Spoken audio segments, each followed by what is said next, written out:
वन्देऽहं श्रीगुरुश्रीयुतपदकमलं श्रीगुरुन् वैष्णवांश्च शिरपां साग्रजातं सकलरघुनाथान्वितं तं सजीवं साद्वैतं सावधूतं परिजनसहितं कृष्णचैतन्यदेवं श्रीराधाकृष्णपादान् सगुणललिता श्रीविशाखान्वितांश्च अमज्ञानतिमिरन्धस्य ज्ञानाञ्जनशलाकया चक्षुरुन्मिलितं येन तस्मै श्रीगुरवे नमः।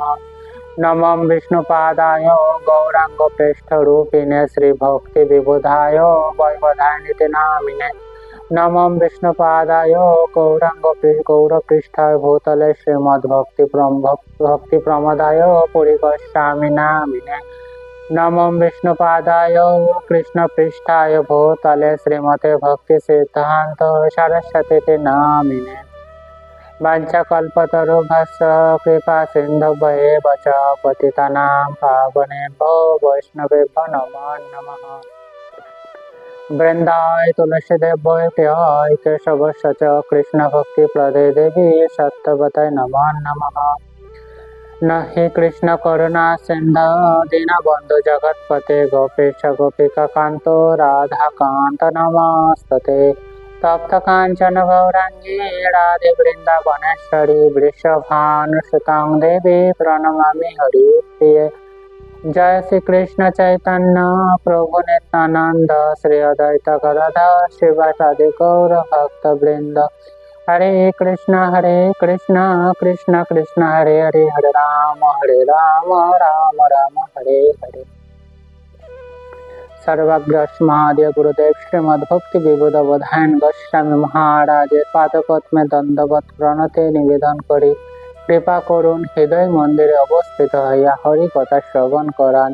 तत्पश्चात परम गुरुदेव एवं गुरु परम्परार प्रति सश्रद्ध दंडवत प्रणाम निवेदन करी कृपा करुन जाते आज आमी हरि कथा श्रवण करते पारी। तत्पश्चात सभाয় उपस्थित समस्त वैष्णववृंद वैष्णवीवृंद मातृमंडली पितृमंडली समस्त भक्तवृंदेर चरणे सश्रद्ध दंडवत प्रणाम निवेदन करी कृपा करुन जाते आज आमी हरि कथा श्रवण करते पारी। तो आज आमरा श्रीमद् भगवद गीतार नवम अध्यायेर 25तम श्लोक श्रवण करब। এই শ্লোকে ভগবান শ্রীকৃষ্ণ অর্জুনকে কি উপদেশ প্রদান করেছে সেই সম্পর্কে আজ আমরা শ্রবণ করব। তো ভগবান শ্রীকৃষ্ণ কি বলছেন? यान्ति देवव्रता देवान् पितॄन् यान्ति पितृव्रताः भूतानि यान्ति भूतेज्या यान्ति मज्जाजिनोऽपि माम्। এখন আমরা যে শ্লোকটি শ্রবণ করলাম এর প্রতিটি যে শব্দ সংস্কৃত শব্দের অর্থ আমরা জানব। যান্তি যান্তি মানে প্রাপ্ত হন, দেবব্রতাঃ দেব তাদের উপাসক, দেবান দেবতাদের, পিতৃন পূর্বপুরুষদের, যান্তি লাভ করেন পিতৃব্রতাঃ পিতৃপুরুষদের উপাসকগণ, ভূতানি ভূত প্রেতদের, যান্তি লাভ করে ভূতেজ্জা ভূত প্রেত আদি উপাসকগণ, যান্তি লাভ করে মত আমার, যাজিনঃ ভক্তগণ, অপি কিন্তু মাম আমাকে। অর্থাৎ এখানে কি বলছেন ভগবান শ্রীকৃষ্ণ? দেবতাদের উপাসকরা দেবলোক প্রাপ্ত হন, অর্থাৎ যারা বিভিন্ন দেব দেবীর উপাসনা করেন তারা হচ্ছে অন্তে অর্থাৎ এই যে অন্তে এই জীবনান্তে হচ্ছে দেবলোক প্রাপ্ত করবেন। পিতৃপুরুষদের উপাসকরা পিতৃলোক লাভ করে থাকেন। যারা আবার ভূত প্রেত এই সমস্ত বিষয়ে যারা উপাসক তারা হচ্ছে প্রেতলোক বা ভূতলোক লাভ করে থাকেন। আর আমার উপাসকেরা অর্থাৎ ভগবান শ্রীকৃষ্ণের যারা উপাসনা করে তারা জীবনান্তে অর্থাৎ এই জড় দেহ যখন পরিত্যাগ করবে এই দেহ ত্যাগের পর হচ্ছে ভগবান শ্রীকৃষ্ণকেই লাভ করেন। অর্থাৎ ভগবান শ্রীকৃষ্ণকে লাভ করা বলতে ভগবান শ্রীকৃষ্ণের যে গোলক বৃন্দাবন যে বৈকুণ্ঠ ধাম রয়েছে সেইখানে প্রত্যাবর্তন করে যারা ভগবান শ্রীকৃষ্ণের উপাসনা সঠিক শুদ্ধভাবে করে থাকে।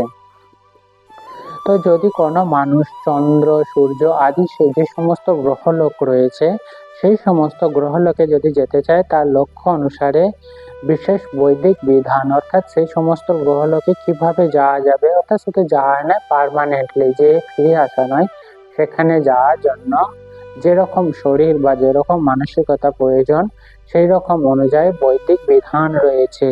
সেই সমস্ত বিধিনিষেধ পালন করলে সে জীবনান্তে চন্দ্রলোক, সূর্যলোক আরো যে সমস্ত গ্রহ রয়েছে সেই সমস্ত গ্রহলোকে যেতে পারবে। এই সমস্ত বিধান বেদের দশ পৌর্ণমাসী নামক কর্মকাণ্ডীয়, অর্থাৎ পঞ্চযজ্ঞ দশ পৌর্ণমাসী কর্মকাণ্ডীয় বিভাগে বিশদভাবে বর্ণনা করেছে। সেটা যদি আমরা অধ্যয়ন করি তাহলে আমরা স্পষ্টভাবে সেই কিভাবে পৌঁছাতে হয় সেই জায়গায় আমরা জানতে পারবো। সেখানে স্বর্গলোকের অধিপতি দেবতাদের উপাসনা করার বিধান রয়েছে, অর্থাৎ স্বর্গলোকের অধিপতি হচ্ছে দেবরাজ ইন্দ্র। কিভাবে দেবরাজের ইন্দ্রের উপাসনা করতে হবে বা কিভাবে দেবলোকে ফিরে যেতে হবে সেই সমস্ত তত্ত্ব সেইখানে বর্ণিত আছে। সেই রকম বিহিত যজ্ঞ অনুষ্ঠান করার ফলে পিতৃলোকে প্রাপ্ত হয়। তেমনি আবার প্রেতলোকের, অর্থাৎ যেমন দেবতাদের উপাসনা করলে দেবলোক, তেমনি পিতৃলোকে যা পূর্বপুরুষদের যারা উপাসনা করে থাকেন তারা পিতৃলোক গিয়ে উপস্থিত হয়। ঠিক তেমনি যারা প্রেতলোকে, অর্থাৎ যারা হচ্ছে প্রেতলোকে যার ইচ্ছা করে যক্ষ, রক্ষ বা পিশাচজনই প্রাপ্ত হওয়া যায়। পিশাচ উপাসনাকে, অর্থাৎ যারা এই সমস্ত জিনিস উপাসনা করে থাকেন তাদেরকে বৈদিক শাস্ত্রে কি বলা হচ্ছে, জাদুবিদ্যা বা তিমির ইন্দ্রজাল বলা হয়। অনেক মানুষ আছে যারা জাদুবিদ্যার অনুষ্ঠান করে এবং তারা মনে করে এটি পারমার্থিক অনুষ্ঠান, অর্থাৎ জাদুবিদ্যা কোনো পারমার্থিক অনুষ্ঠান নয়, এটা এখানে স্পষ্টভাবে ব্যাখ্যা করা আছে। কিন্তু প্রকৃতপক্ষে সেগুলি সম্পূর্ণ জড়জাগতিক কার্যকলাপ, অর্থাৎ তারা হচ্ছে এই সমস্ত জাদুবিদ্যা হচ্ছে আধ্যাত্মিক কর্ম নয়, সেগুলো হচ্ছে জড়জাগতিক কর্ম। তাই জড়জাগতিক কর্ম করার ফলে কর্মান্তে জড়জাগতিক ফলই লাভ করা যায়। তেমনি পরমেশ্বর ভগবানের উপাসক, অর্থাৎ পরমেশ্বর ভগবান শ্রীকৃষ্ণ বা রাম বা আরো যে সমস্ত রূপ ভগবান শ্রীকৃষ্ণের রয়েছে সেই সমস্ত রূপের যারা উপাসক তারা কি শুদ্ধ ভক্ত, নিঃসন্দেহে বৈকুণ্ঠ লোক। সেই সমস্ত ব্যক্তিরা কি ক্রমান্তে শুদ্ধ ভক্তে পরিণত হয় এবং ক্রমানুক্রমিকভাবে যখন তারা এই দেহ ত্যাগ করার পর অবশ্যই ভগবান শ্রীকৃষ্ণের যে গোলক বৃন্দাবন বা নিত্যধাম বৈকুণ্ঠ লোক সেইখানে গিয়ে উপস্থিত হন। এই গুরুত্বপূর্ণ শ্লোকের মাধ্যমে এটি অত্যন্ত সরলভাবে হৃদয়ঙ্গম করা যায় যে যদি দেবতাদের উপাসনা করা হয় তাহলে স্বর্গলোক প্রাপ্ত হওয়া যায়। অর্থাৎ এই শ্লোকে স্পষ্টভাবে এটি বর্ণিত করা হয়েছে।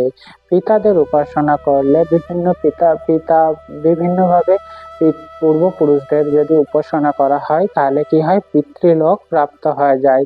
পিশাচ উপাসনা করলে তাহলে কি আমরা জানলাম যে পিশাচ উপাসনা করলে প্রেতলোক যে রয়েছে সেই প্রেতলোকে গিয়ে পৌঁছানো যায়। তাহলে ভগবানের যারা শুদ্ধ ভক্ত তারা কেন কৃষ্ণলোক বা বিষ্ণুলোকে প্রাপ্ত হবে না, অর্থাৎ এই সমস্ত উপাসনা করলে ওই সমস্ত জায়গায় পৌঁছাচ্ছে। ঠিক তেমনি যারা হচ্ছে শুদ্ধ ভক্ত, সেই সমস্ত শুদ্ধ ভক্ত যেহেতু ভগবান শ্রীকৃষ্ণের উপাসনা করছে এবং অত্যন্ত শুদ্ধভাবে, তাই তারা কি জীবনান্তে অবশ্যই তারা কৃষ্ণলোক বা গোলক বৃন্দাবন বা বৈকুণ্ঠলোক অবশ্যই প্রাপ্ত লাভ করবে।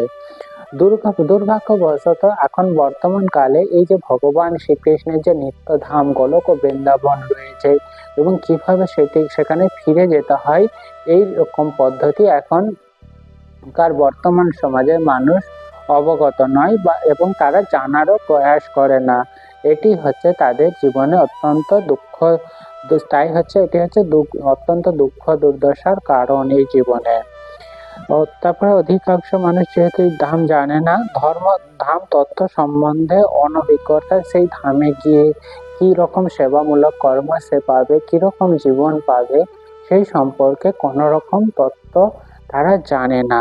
তার ফলে তারা কি হয়, বারংবার এই সংসারে পতিত হয়। এই সংসারে জন্ম মৃত্যু জরা ব্যাধির যে চক্রাকার আবর্তন, এই চক্রাকার আবর্তন থেকে তারা বেরিয়ে যেতে পারে না। অর্থাৎ এই কেমন জন্ম হয়েছে, এই জীবন ঠিক তেমনই জীবনের পর একটা সময় আসবে এই দেহ পরিত্যাগ করতে হবে, ঠিক তা আবার সেই কোনো না কোনো যেহেতু জড়জাগতিক কর্মে লিপ্ত থাকে, তাহলে তারা আবার বিভিন্ন জড়জাগতিক শরীর তার গুণ ও কর্ম অনুসারে বিভিন্ন রকম জড়জাগতিক শরীর প্রাপ্ত হয়। কিন্তু এই যে ভগবান শ্রীকৃষ্ণের যে আধ্যাত্মিক ভগবান শ্রীকৃষ্ণ সম্পর্কিত যে কর্ম, সেই সমস্ত কর্ম হচ্ছে চিন্ময় কর্ম, সেগুলি জড়জাগতিক কর্ম নয়। যেহেতু চিন্ময় কর্ম যদি অনুশীলন করা যায় প্রকৃতভাবে, তাহলে আমরা চিন্ময় শরীর অবশ্যই প্রাপ্ত হব, এবং সেই চিন্ময় শরীর যদি আমরা প্রাপ্ত হয়, অবশ্যই আমরা সেই চিন্ময় ধাম ভগবান শ্রীকৃষ্ণের কাছে আমরা ফিরে যেতে পারবো। সেই সম্পর্ক তাই আমাদের করা উচিত। যেহেতু আমরা জড় জগতে রয়েছি, আমাদের জড়জাগতিক কর্ম করতে হবে, তার সঙ্গে যে চিন্ময় কর্ম, যে আধ্যাত্মিক কর্ম, সেটি আমাদের অবশ্যই করতে হবে। এমনকি যারা নির্বিশেষবাদী রয়েছে তারা ব্রহ্মজ্যোতি, তারা নির্বিশেষবাদী যেহেতু উপাসনা করে, তারা ব্রহ্মজ্যোতিতে পৌঁছায়। আবার তাদের পুণ্য কর্ম যখনই হ্রাস পেতে থাকে, আবার এই মর্তলোকে ফিরে আসতে হয়। কিন্তু যারা হচ্ছে শুদ্ধ ভক্ত, ভগবান শ্রীকৃষ্ণের সেবায় মূলক কর্মে লিপ্ত থাকে, সেগুলি হচ্ছে চিন্ময় কর্ম। সেই চিন্ময় কর্মের কোনো ক্ষয় নেই, তাই তারা যে একটা পার্মানেন্ট ডেস্টিনেশন, অর্থাৎ তারা যে চিন্ময় ধাম সেটি প্রাপ্ত হবে, এবং সেখানে গেলে আর পুনরায় এই জড়জগতে ফিরে আসতে হয় না বা অধঃপতিত হতে হয় না। এটি হচ্ছে সেই চিন্ময় ধামের বৈশিষ্ট্য, এবং যে চিন্ময় যে কর্ম, আধ্যাত্মিক কর্ম, তার হচ্ছে সুফল। তাই কৃষ্ণ ভাবনামৃত আন্দোলন সমস্ত মানব সমাজে। তাই যে কৃষ্ণ ভাবনামৃত কিভাবে যে ভগবান শ্রীকৃষ্ণের সেবামূলক কর্মে নিজেকে নিয়োজিত থাকতে হবে, তা আমরা কোথা থেকে, কৃষ্ণ ভাবনামৃত যে আন্দোলন চলছে, সেই আন্দোলন আমাদের মাধ্যমে সমস্ত মানব সমাজে পরম কল্যাণকারী। অর্থাৎ এই যে তত্ত্ব, ভগবত গীতা তত্ত্ব, শ্রীমদ ভাগবতমের তত্ত্ব, চৈতন্য চরিতামৃত তত্ত্ব, এগুলি হচ্ছে মানব সমাজে পরম কল্যাণকারী তত্ত্ব এখানে রয়েছে। এগুলি আমাদের উচিত সমস্ত মানুষ যাতে জানতে পারে এই সমস্ত ভগবান শ্রীকৃষ্ণের সম্পর্কে এবং তার ধাম সম্পর্কে, এবং চিন্ময় যে কর্ম রয়েছে সেগুলি সম্পর্কে যদি জানতে পারে, তার জন্য আমাদের চেষ্টা করতে হবে যাতে সকলেই জানতে পারে। এবং এই কল্যাণকারী জ্ঞান মুক্ত হস্তে বিতরণ করছে যে কেবল হরে কৃষ্ণ মহামন্ত্র কীর্তন, অর্থাৎ এই কলিযুগে একমাত্র নাম সংকীর্তন বা যজ্ঞ, মহাযজ্ঞ হচ্ছে ভগবান শ্রীকৃষ্ণের দিব্য নাম সংকীর্তন। হরে কৃষ্ণ মহামন্ত্র, হরে কৃষ্ণ কৃষ্ণ কৃষ্ণ হরে হরে, হরে রাম রাম রাম হরে হরে। এটি যদি আমরা সর্বদা যদি জপ করতে পারি, বা সর্বদা স্মরণ করতে পারি, মনন করতে পারি, বা চিন্তন করতে পারি, তাহলেই আমাদের এই মনুষ্য জীবন এটি হচ্ছে সার্থক হবে, এবং তার যথার্থ আবাস, অর্থাৎ মনুষ্য জীবের অর্থাৎ সমস্ত জীবের প্রকৃত আবাস হচ্ছে বৈকুণ্ঠধাম বা গোলক বৃন্দাবন, সেই ধামে ফিরে যেতে পারবো। এই যে জড়জগতে রয়েছে, এগুলি সবগুলি হচ্ছে ক্ষণস্থায়ী। আমাদের গুণ ও কর্ম অনুযায়ী বিভিন্ন রকমের আবার জড় শরীর পাবো, আবার সেই জড় শরীর পেয়ে আবার বিভিন্ন রকমের জড়জাগতিক কর্মে লিপ্ত হতে থাকবো। যেহেতু আমরা এই মনুষ্য জীবন পেয়েছি, মনুষ্য জীবনকে আমাদের সার্থক করা উচিত। কিভাবে সার্থক হবে? যদি আমরা ভগবান শ্রীকৃষ্ণের সেবামূলক কর্মে আমরা নিজেকে নিয়োজিত করতে পারি, তাহলে আমাদের এই মনুষ্য জীবন সার্থক হবে। তো এখানেই শ্রীমদ্ ভগবদ গীতা বিশ্রাম। এরপর আমরা শ্রীমদ্ ভগবদ গীতার যে মাহাত্ম্য রয়েছে সেটির সম্পর্কে আমরা শ্রবণ করব। আজ আমরা শ্রীমদ্ ভগবদ গীতার পঞ্চমতম মাহাত্ম্য শ্রবণ করব। ভারতামৃত সর্বম বিষ্ণু বক্রাদ বিনিশ্রিতম গীতা গঙ্গোদকম পিত্তা পুনর্জন্ম ন বিদ্যতে। অর্থাৎ গঙ্গা জল পান করলে অবধারিত ভাবে মুক্তি পাওয়া যায়। অর্থাৎ যদি আমরা গঙ্গা জল পান করে থাকি, তার ফলে আমরা এই জড়জাগতিক যে বন্ধন জন্ম মৃত্যু জরা ব্যাধি এই বন্ধন থেকে মুক্ত লাভ করা যায়। আর যিনি ভগবত গীতার পূর্ণ পীয়ূষ পান করেছেন, অর্থাৎ কিভাবে ভগবত গীতা পূর্ণ পীয়ূষ পান করা, যে ভগবত গীতার যে আমরা শ্রবণ কীর্তন পঠন এই সমস্ত যে করছি, এগুলি কি বলা হচ্ছে? পূর্ণ পীয়ূষ পান করা করছে, তার কথা আর কি বা বলার আছে। ভগবত গীতা হচ্ছে মহাভারতের অমৃত রস, অর্থাৎ মহাভারতের সবচেয়ে অমৃত রস হচ্ছে এই ভগবত গীতা, যা আদি বিষ্ণু ভগবান শ্রীকৃষ্ণ নিজেই বলেছেন, অর্থাৎ শ্রীকৃষ্ণ স্বয়ং এই ভগবত গীতা বলেছেন। ভগবত গীতা পরম পুরুষোত্তম ভগবান শ্রীকৃষ্ণের মুখ নিঃসৃত, অর্থাৎ এই যে ভগবত গীতা কি যেহেতু বলেছেন তার মুখ থেকে নিঃসৃত হয়েছে, এটি হচ্ছে ভগবত গীতা। আর গঙ্গা হচ্ছে, গঙ্গাকে কি মনে করা হয়? ভগবান শ্রীকৃষ্ণের চরণ পাদ পদ্ম থেকে সেটি উৎপন্ন হয়েছে, চরণ পদ্ম থেকে উদ্ভূত বলে উল্লেখ করা হচ্ছে। ভগবানের মুখ ও পায়ের মধ্যে, অর্থাৎ ভগবানের হচ্ছে সমস্ত যা কিছু রয়েছে, মুখ চোখ কান সমস্ত কিছু, পাদ পদ্ম সমস্ত কিছু সমান, কিন্তু তার মধ্যে কি, তবে আমাদের এটি বুঝতে অসুবিধা হয় না যে যেটি মুখ নিঃসৃত আর একটি হচ্ছে চরণ নিঃসৃত, এর মধ্যে কোনটি সবচেয়ে গুরুত্বপূর্ণ, এটা আমাদের অবশ্যই বুঝতে অসুবিধা হবে না। অর্থাৎ গঙ্গার চেয়ে হচ্ছে যে ভগবত গীতা, এটি হচ্ছে অত্যন্ত পবিত্র। তাই ভগবত গীতার যে পূর্ণ পীয়ূষ, অর্থাৎ ভগবত গীতা আমাদের সকলেরই প্রতিদিন নিত্য ভগবত গীতা শ্রবণ করা পঠন করা আমাদের অবশ্যই কর্তব্য কর্মের মধ্যে পড়ে। তো এখানে শ্রীমদ্ ভগবত গীতার বিশ্রাম, এরপর আমরা একটি কীর্তনের মাধ্যমে আজকের যে পাঠ সেটি বিশ্রাম প্রদান করব। হরি হরায় নমঃ কৃষ্ণ যাদবায় নমঃ, যাদবায় মাধবায় কেশবায় নমঃ, গোপাল গোবিন্দ রাম শ্রী মধুসূদন, গিরিধারী গোপীনাথ মদন মোহন, শ্রী চৈতন্য নিত্যানন্দ শ্রী অদ্বৈত গীতা, হরি গুরু বৈষ্ণব ভাগবত গীতা, শ্রী রূপ সনাতন ভট্ট রঘুনাথ, শ্রী জীব গোপাল ভট্ট দাস রঘুনাথ, এই ছয় কথায় করি চরণ বন্দন, যাহা হইতে বিঘ্ন নাশ বিশ্ব পুরাণ, এই ছয় গোসাই যার মই তার দাস, তা সবার পদরে মোর পঞ্চগ্রাস, তাদের চরণ সেবি ভক্ত সনিবাস, জনমে জনমে হরি অভিলাষ, এই ছয় গোসাই যাবে ব্রজে কৈলাবাস, রাধা কৃষ্ণ নিত্য লীলা করিল প্রকাশ, আনন্দে বল হরি ভজ বৃন্দাবন, শ্রী গুরু বৈষ্ণব পদে মজাইয়া মন, শ্রী গুরু বৈষ্ণব পাদ পদ্ম করিয়া, নাম সংকীর্তন করে নরোত্তম দাস, হরে কৃষ্ণ কৃষ্ণ কৃষ্ণ হরে হরে, হরে রাম রাম রাম হরে হরে, তাই গৌর হরি হরি হরি তাই গৌর হরি হরি হরি হরি নিতাই গৌর হরি হরি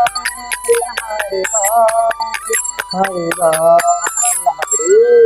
জয় কৃষ্ণ তাই গৌর প্রেমানন্দ হরি হরি বল, जय श्री श्री गुरु गौरांग नंदा गिरिधर जीव की जय, जय सापरिक श्री श्री गुरु गौरांग गदाधर राधा गोपीनाथ गिरिधर जो, जगन्नाथ लक्ष्मी नृसिंह भगवान की जय, जय आपन गुरुदेव श्रीमद भक्ति विबुध पदायन गोस्वामी महाराज की जय, जय गुरु परंपरा की जय, वृंदा देवी तुलसी महारानी की जय, भुवन मंगल हरिनाम संकीर्तन की जय, जय श्री श्री निताय गौर प्रेमानंदे हरि हरि बोल।